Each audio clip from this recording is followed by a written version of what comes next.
رات کی قسم جب وہ چھا جائے اور دن کی قسم جب وہ روشن ہو جائے، اور اس ذات کی قسم جس نے نر اور مادہ پیدا کیے کہ تم لوگوں کی کوشش طرح طرح کی ہے۔ سو جس نے اللہ کے رستے میں مال دیا اور پرہیزگاری کی اور بہترین بات یعنی کلمہ توحید کو سچ جانا، تو اس کو ہم آسان طریقے کی توفیق دیں گے، اور جس نے بخل کیا اور بے پرواہ بنا رہا اور بہترین بات کو جھوٹ سمجھا، تو ہم اسے رفتہ رفتہ سختی میں پہنچا دیں گے، اور جب وہ دوزخ کے گڑھے میں گرے گا تو اس کا مال اس کے کچھ بھی کام نہ آئے گا۔ یقیناً راہ دکھا دینا ہمارا ذمہ ہے،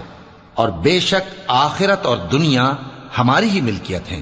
سو میں نے تم کو بھڑکتی آگ سے خبردار کر دیا ہے، اس میں وہی داخل ہوگا جو بڑا بدبخت ہے، جس نے جھٹلایا اور منہ پھیرا، اور جو بڑا پرہیزگار ہے